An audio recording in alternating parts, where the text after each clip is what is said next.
welcome back to my channel. If you're new around here, my name's Sophie and I'm joined today by my husband Liam and my baby Otis, who is 6 weeks old. Aren't you? Hopefully he is going to be chilled. I'm not sure, it's like the worst time of night for him. He gets a bit aggy, but we've got baby sensory on behind the camera. Dancing broccoli. Dancing broccoli and radishes. My YouTube algorithm is ruined. Welcome to Parenthood. Yeah. And today we're going to be doing our Q&A that we've been meaning to do for so long, but life gets in the way now you have a baby. So this Q&A is all about parenthood and birth and I know, and all sorts to do with being parents. Yes. So, like I said, we've got a 6-week-old and it's the best thing ever, but we're just going to answer some, you've just trumped, some questions that you guys asked me on Instagram. So, we're just going to get straight into it. I think this is going to be a short video, isn't it? The first question I got asked is, what's your biggest surprise yet? So, what's your biggest surprise? I don't know. I wouldn't say I've had any big surprises of parenthood. No, not any big shockers. It's been... I feel like we've been quite lucky, really. Lucky, he's very chill. Good and placid, isn't he? I mean, don't get us wrong, it's still hard work, but... Yeah. But, like, I think maybe... So he's a really good sleeper, and I know that can change at any point. But I would say, like, I thought I was going to get a lot less sleep than we have, because we're, like, using our time wisely and, like, sleeping when he sleeps. Yeah. Trying to stay in bed as much as we can in the morning and at night and stuff. But I wouldn't say I've had any... Oh, the leaking nappies. How many nappies you go through. But no big surprises. What about you? Not that I can think of. It's been pretty much as... what you thought? Yeah, what I thought it was going to be, as people described it. Yeah. Yeah, it's lovely. Yeah. Okay, the next question we've got is someone's asked if you've got any dad hacks or tips. So this is purely for Liam. I've done some newborn tips and hacks video. Dad hacks. Dad hacks. Typical dad hacks. Being with someone who is overly organised. Very useful. What hacks do you have? What hacks do I And have? tips for any other dads out there? In relation to, I mean, you do the thing where you open the sleeve up and put his hand through it, make it short. But that's just dressing him. It's not really a hack. Maybe you like to give him monologues, talk to him loads and loads and loads, and it just pacifies him a bit, don't it? Yeah, well, I don't like to do it, to be honest. I get bored of... your own voice. Well, no, not really. But I run out of content. I run out of monologue. I sing to him a lot. I don't know, I don't know about hacks. No, well, I kind of just do what I need to do. You're a good I'm dad. reasonably patient with him. Yeah, very patient. Like, I'm more patient than I am. I can put up with it. But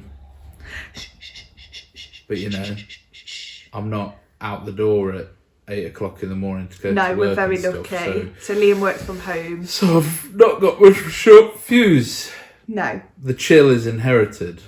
The chill is inherited, we hope. We'll see how this video turns. And we've tried to film this about 3 times.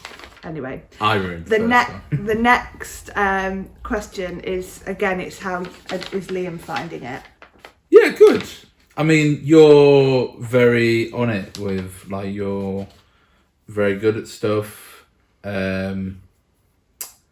He's very chill, so it's not really pushed us to the point where we're kind of like, it's too much. I don't feel I've been is knock on wood. I don't feel I've been overwhelmed by it yet. No.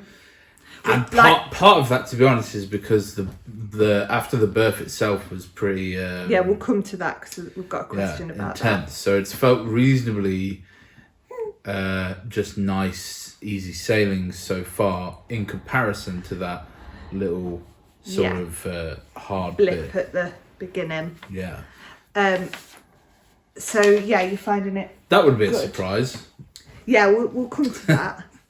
Yeah, there is a question about that. Even though I'm breastfeeding, how does Liam help? So at first I purely breastfed him. Do you want to lie down for a little bit? Angry. You might be angry tonight. So I was purely breastfeeding at the beginning. So it was hard for you to help out, really. I mean, I have to use nipple shields and I like express as well. So I was like, it's rude to interrupt me, Otis. I was talking. Oh, you're getting aggy, aren't you, darling? Bless you. Bless you. You're alright. You're alright. Everything's good, mate. Everything's going well. You can stay there for a little bit. Gorgeous boy. So yeah, I was purely breastfeeding at the beginning. So Liam you were sort of getting all the pumps and my nipple shields. Yeah, I was like getting up and standing over the bed, helping with the changes uselessly, and I did eventually get to the point where I kind of just went, I was like, there's no point in you being awake. I'm gonna get some sleep. But now I expressed to give him. Are you smiling now? I expressed to give him a couple of bottles at night, and we have actually introduced a little bit of formula, just to fill him up and just so he's not fussy. Yes, you're tired, aren't you? So Liam helps with the bottle feeding. Well, you pretty much do that in the night, don't you? Which helps me out massively.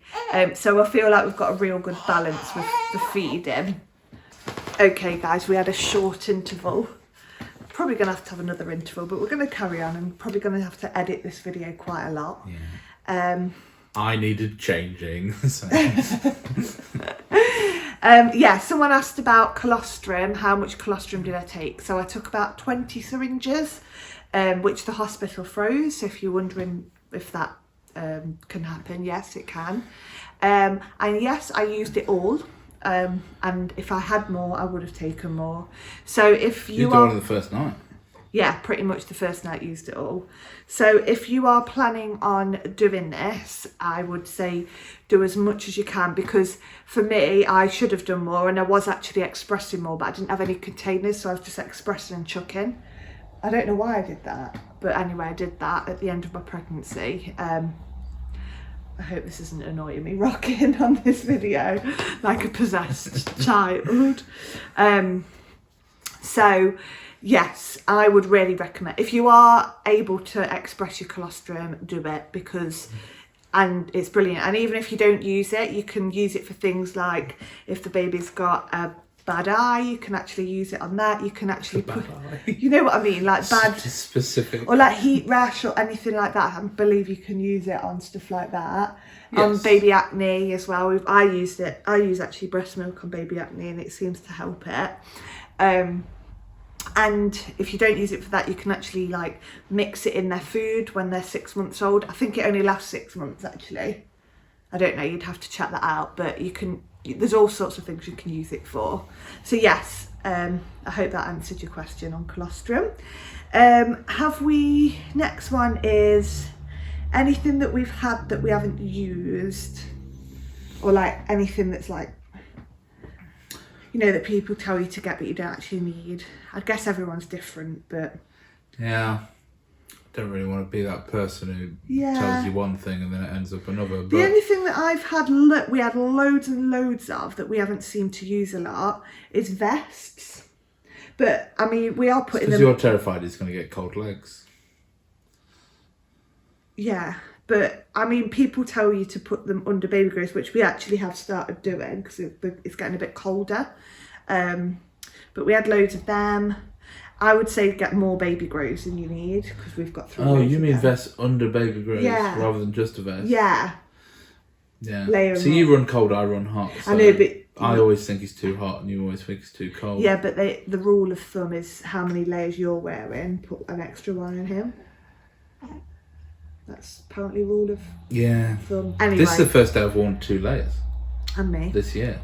Anyway, that's the whole of the subject. But in case you're wondering. We have a Moses basket downstairs, and I would say that's been a bit rubbish because he doesn't really like it. He likes to see, he's quite an alert baby, and he likes to look around and stuff. So putting him in like a cot Moses basket, he doesn't really like that. I think because he's got a next to me crib, for us, he has that side down so he can see us all the time in our bedroom. But the Moses basket he doesn't really like. But I don't think there's anything else. We were quite minimalist with the stuff we got anyway. I'd say I wouldn't say we got like shitloads of stuff. Do you know what I mean? We didn't go out and buy a load of stuff. We had a lot of stuff given generous to us. People, so we kind of just made do. I would say maybe this isn't like stuff that I did, but I would say depending on if you want to breast or bottle feed, if you know you want to breastfeed and for some reason it doesn't work out, I wouldn't go and buy all your breast like your bottle your breastfeeding stuff before you know that you can do it. Does that make sense? Like your pumps and your shields if you need that. And because if you end up on formula, you wasted bought a load money, of stuff really. you're not going to use. So we did that. We waited, and then like I came home. I was like, right, I need a pump. I need this. I need that. Oh, he's falling asleep, little angel. Just needed a little bit of rocking, didn't you? Good boy. So yeah, there's that. That's not really answered your question, but I guess it has. The next one, surprise. What surprised you most about labour? That's for Liam. If you've watched my birth story video, you'll know that after birth was amazing, but after I lost a lot of blood, which was a little bit traumatic, wasn't it, for you? Yeah. I don't want to sound, this is the risky thing, isn't it? What? I don't want to sound like I'm feeling sorry for myself too much. No. Obviously, you've literally had just given birth at that point. Yeah, but... And it was all happening to you. Yeah, but everyone's different, and I think he's farting.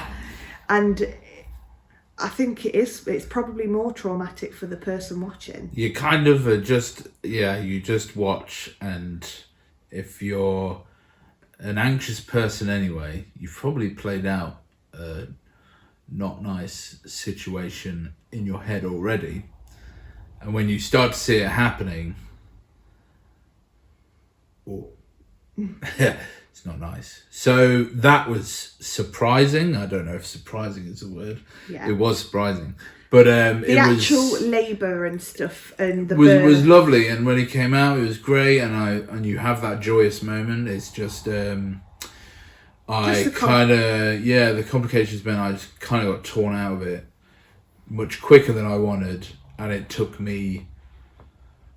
In the grand scheme of things, it's still taking me time, but like a couple of days to feel okay again. Yeah. I was a mess. I was having panic attacks and stuff, which once again, I'm worried I sound like I'm making it about me, but that's what happened. So yeah, no, not at all. And then of course I then have to leave you guys there. So yeah, that's actually another question. Someone's asked like, what's it like having a baby during a pandemic? I felt a bit guilty answering this because I feel like it's been a lot worse for other people. When people have had to like give birth on their own. Heard some stories that labour on their own and stuff like that, but obviously it's not got, hospitals haven't gone back to like the normal visiting hours and stuff like that. So Liam could only come for 2 hours during the day.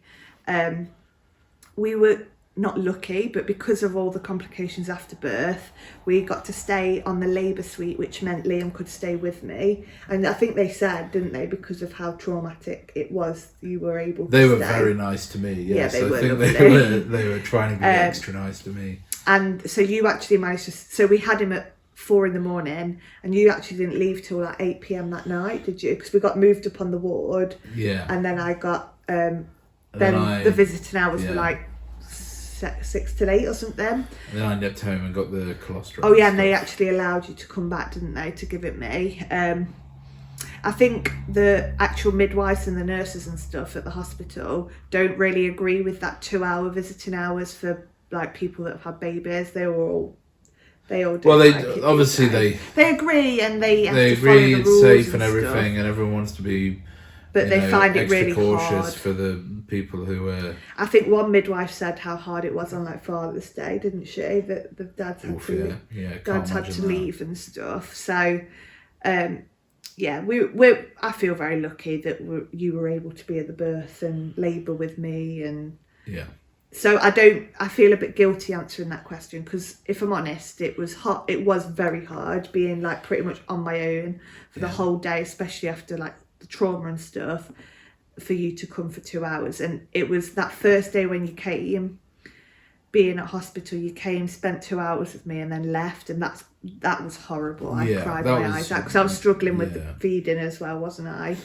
But the midwives were at the NHS, just unreal. Like, they were just brilliant, weren't they? Yeah, you hear some people have bad times, but honestly, every single person in the hospital was no one we met was we had a bad experience with. No. Almost everyone we met was out of their way, lovely. For instance, that one midwife stayed with me 5 hours during the night to help breastfeeding. Like 5 hours out of her shift. Like, what a babe.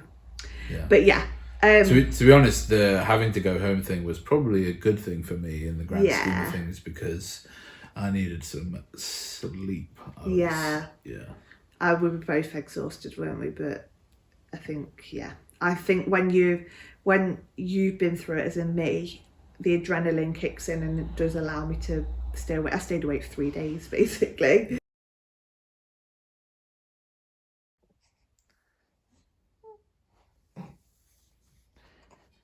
Right, we are back. We are back. Yesterday we filmed the Q&A.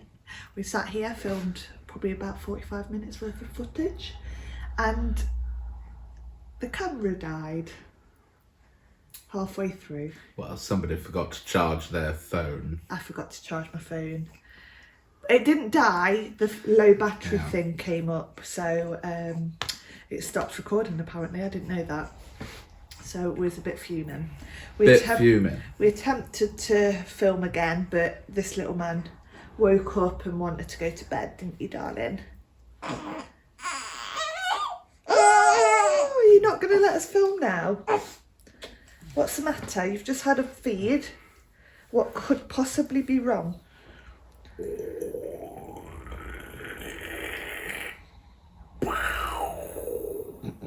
So, I think where we were at, the line. I think where we were at yesterday was talking about labour and like what's wait, here's my list. What surprised you about labour? I think we covered everything, didn't we? All the blood.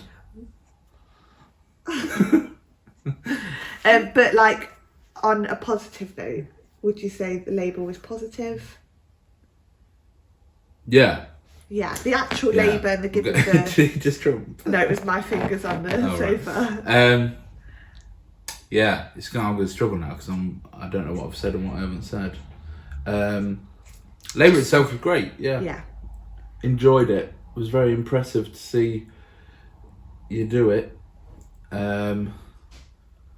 Yeah, it's incredible. Yeah. It is incredible. So yeah, sorry if this isn't flowing very well. I'm sure it'll be fine once we edit it all together. Already, yeah. So but I know that the next few questions we definitely didn't film. So that's how are you actually finding parenthood? Finding it lovely. Lovely. Like, lovely jubbly, aren't we? It's good. It's good fun. Isn't it, mate? Are you tired? Donny's come out. Where's it gone? It's just here. Oh, right. But yeah, no, we're finding it lovely. Loving it. Obviously, there's tricky points, there's tired points, there's aggy points. But overall, we're sailing through it, aren't we? It's Hopefully. Good. And I'm sure we'll have our challenges, but at the minute, it's the best. So yes, the next question is, where do we want to go as a family, like travelling around? Where do we want to go? Well, we've got a couple of like in England things booked. Going Cornwall with my fam next spring. April, isn't it? Yeah, and got a cabin booked with. Oh, you just trumped. Sorry about this. It's Yes, not me. Otis Promise. trumped. Are you laughing? Yeah, we've got like a log cabin book for like January, where we're taking him with some friends, aren't we? And we've got some more like babies coming with us. Yes. But I'd love to go like abroad, but I don't think I could cope with going abroad with just us two. I think we'd need some support. Yeah. From friends or family. Yeah. My parents have got a holiday place in France, so it'd be nice to take him there one day. Although the drive's very long, so we'd probably maybe do a flight or something. Yeah, you kind of want somewhere completely. I'd probably want somewhere like catered for and stuff. Oh yeah, like probably. Where you just show up and you're like, right, that's the travel here was Yeah. the most stressful part. Now we're done. Yeah. And now we just Definitely. can explore and chill. Yeah, 100%. We need some money for that, though. We do need some money. Maternity pay isn't very good, is it? No. Eh? Yeah. It's okay. The next question is tips on dealing with labour. I think last night we said that we did a positive birth company hypnobirthing course, which was amazing. Like, yeah. You shouldn't be aggy. You've literally had a big feed. That's it. Calm down. Why are you aggy? He's got a pooey bum. I think he's due a big poo. Bit constipated, mate. Yeah. That's okay. Sorry. So tips on dealing with labour. Yeah, hypnobirthing was amazing for us. Maybe he hates lifestyle vlogging. You better not. Not really. Yeah, what would you say about hypnobirthing? It worked really well for us. Like, we didn't... It's good. You know, it gets you to the finish line. Tells you that it's all going to be good, and you just have to... Keeps you calm and... Like, I think keeps you going. It's the knowledge that you take from the course, and knowing what happens to you in your body is the best thing, I think. Overall, though, the breathing techniques really, really help with me and getting through those contractions and the pushing. Because if I'm honest, I probably did a couple of screams, didn't I? It was more like I relief. think a bit more than you thought you did. It was like relief screams though, like it wasn't the pain. All right. So rude. It wasn't like the pain screams. It was like a after the contraction and the push. Do you know what I mean? But I breathe through those contractions and those pushes, and it really, really helps. So that's my tip for labour. What about your tip for birth partner? Just be patient. Yeah.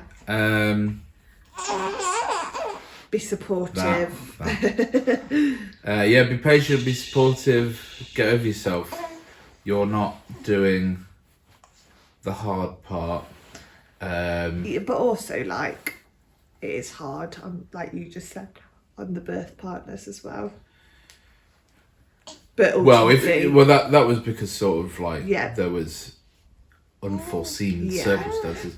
But also, which, like, you are technically there for the... But I mean, up to that point, like, the best thing you can do, just be patient, be supportive. We were lucky in a sense because it didn't last that long.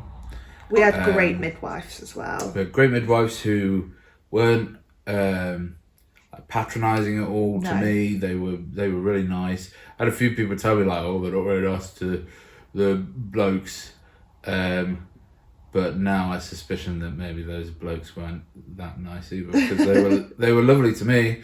They were very polite and very nice, and like I say, not patronising. They didn't treat me like I was an idiot or anything. Like, for instance, after we had him, like, you had to get him dressed, didn't you? And I did, like, first change to get him dressed, and I just said to the woman, I'm like, I'm sorry to be that stereotype, but please can you help me? Because I haven't done this before. And she was lovely. Yeah, she showed you like the trick, the little sleeve trick and stuff, wasn't it? Sleeve trick, yeah. And just helped me, and just like, it was really nice. Yeah. Didn't make me feel like a knob. Yeah. But yeah, tips for both partners: be patient, be supportive, be nice to the people who are working, doing their job there. Enjoy it. Yeah, enjoy it. Be prepared. Take photos. Take photos. And videos. If obviously the woman wants it, but for me, I think that's, looking back on them, it just isn't real. Yeah, and just get clued up. Get clued up on it, so that when stuff happens, you can take charge. You're not panicking about it. You're like, okay, this is part of the process. And know what the woman wants as well, I think. Like, if there's any specific... Yeah, I mean, discuss, the... But yeah, that's quite obvious, the process and stuff. You would hope so. Well, you would hope so, yeah. But yeah, anyway, we'll go on to the next question. I feel like we could talk about that all day. So, how was giving birth during a pandemic? I feel a bit guilty answering this, because I feel like a lot of people have had it a lot worse than us. Pregnancy wise, I don't know any different because it's my first, but Liam wasn't able to come to any of my appointments, were you? But like I said, we didn't know any different. So but then later on we found out that might not have actually been true, and I just wasn't there. So like hearing the heartbeat for the first time and stuff, Liam wasn't there for, which you found quite difficult, didn't you? But I was able to record it, which was good. But it bothered me for about 10 minutes. Yeah. I was like, oh. But obviously it came to the scans, which, like, you could come to the 12 and 20 week, although the 20 week you nearly missed it because of the car park. But we just ended up parking in, like, where we weren't meant to park, basically, and writing a note because I couldn't cope with you missing especially because we found out I was having a little boy. But yeah, so pregnancy wise, absolutely fine. And then like hospital wise, that was hard because I think we might have mentioned this, but you could only stay for 2 hours a day. I mean, if you'd come home that day. Yeah, just because I had to stay for 3 days. We would have experienced it any different. Because I had to stay in for 3 days, it was quite difficult having all that daytime and night time on your own, and Liam could only come for 2 hours. Like over 3 days, you'd have to see you and Otis for 6 hours. And when he came, like, I wanted to either sleep or have a shower or something. So I didn't, like, and I did do that, but we wanted to spend time together as well. It was really difficult. It was really hard. But we got through it, and it feels like a lifetime when you're in it, but actually in the grand scheme of things it's a few days. And sorry, the light when the bus goes by it reflects light. But like I said, like, I know a lot of people have had it a lot worse, so yeah, I feel very grateful, and it is what it is. Like, you got to be safe and careful, haven't you, and everything like that. I had to do a COVID test before my induction, and you had to do one, didn't you, like lateral flow, but other than that, like, it was quite normal and straightforward. Okay, the next question is, how many children do you want? Feels weird because we literally did this last night. Can you check actually it's still filming? Because I can't cope. Standing up. Yeah, go on. I can see it in the reflection of the telly. I don't believe you. No, you can look. What, you can see the record? I can see me on the okay, yeah. on the thing. But what about the record thing? Yeah, I'm sure it's fine. Sure, it's fine. If not, your fault. How many children do you want? 10. No, we don't. No, we don't. Everyone asks you, as soon as you've had a baby, when's your next one, or do you want another one? And I just can't even contemplate thinking about having another baby at the moment. Like, I don't understand how people can even think like that when you've had a baby. I understand, like, you have that feeling of I could do it all again, but I'm just embracing this baby, let alone another, even thinking about having another one. Yeah, I mean it's something we've talked about a lot before as well. Like, I think we both kind of like the idea of having a sibling and stuff. Yeah, so I don't think we want two. We want two, yeah. Realistically, but we would contemplate adopting, wouldn't we? Yeah, just considering the way, you get the child. I don't think that's because of how birth turned out for me, because we've always spoke about it before even having our own. Yeah. It's more. I've always had the idea that, how do I word this? About overpopulation is a real is a problem. Issue, a genuine thing. And if everyone took this method, like this approach, then it would make a big difference, according to the clever people I listen to. This isn't, something I've come up with myself. Well, it's just as well, like, there's so many little kids out there, or bigger kids, that need adopting. Yeah, there's so many kids that already need looking after. And that sounds like a special thing to do. We haven't. Nice. It sounds like we've properly looked into it. We haven't at all, and we know that there's a lot that goes on, and you have to very difficult follow rules and all that. So we'd definitely need to look into it, and we're not saying it'll 100% happen either. I think the thought of not being able to be pregnant again in my lifetime is not upsetting. I don't know how to word it, but like, it's a strange. Yeah. So we might want to have a pregnancy again, but you just don't know, do you? Like, you don't know what's around the corner, and never say never to anything, I guess. But I'd like him to have a sibling one day. Yeah. Yeah. You do. We don't want you as an only child. We want another one of you, don't we? So yeah, I'd quite like two. I'm not bothered about any more than two, I don't think. Two's fine.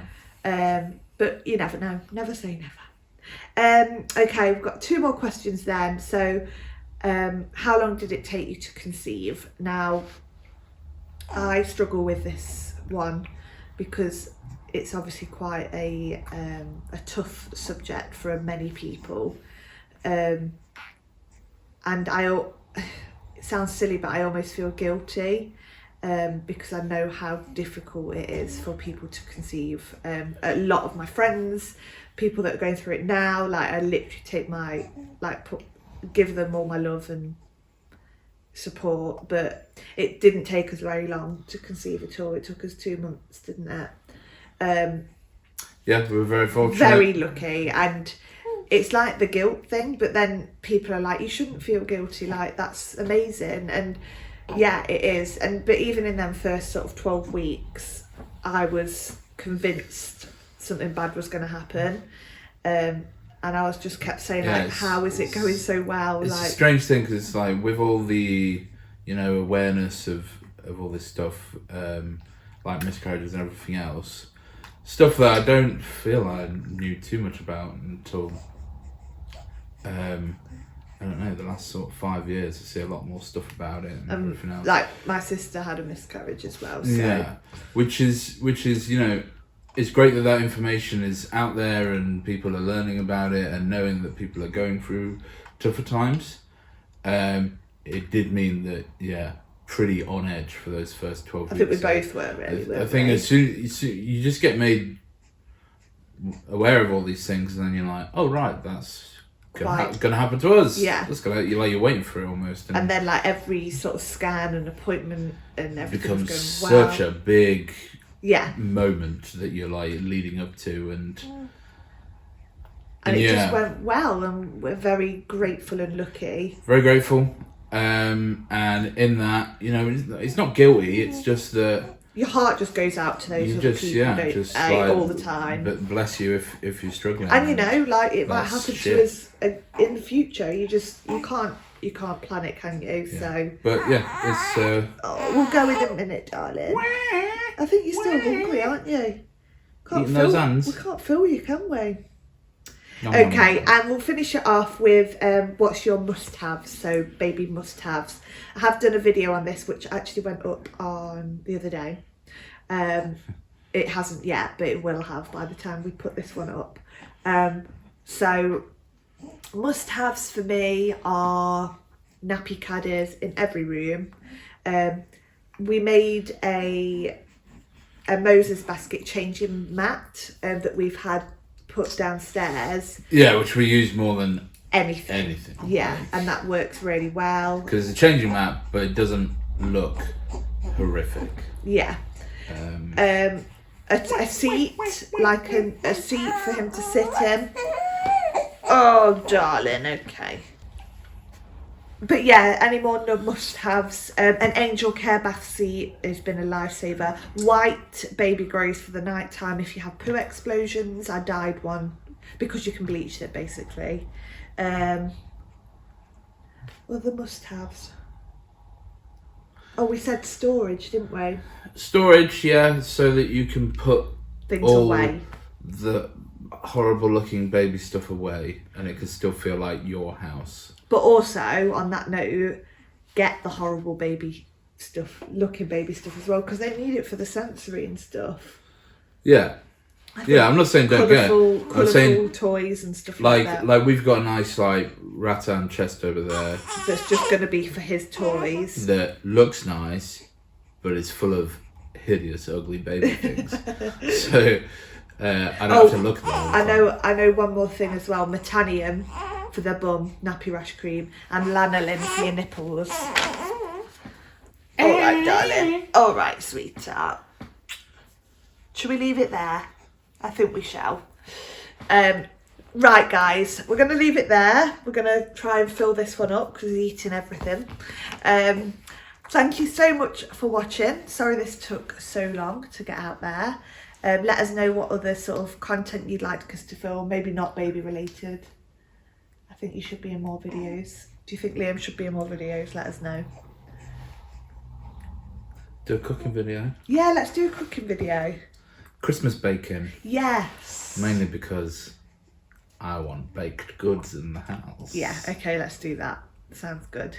But thank you so much for watching. Say bye. You're having a chomp on that, aren't you? Bye. Goodbye. See you later, guys. Thanks for watching.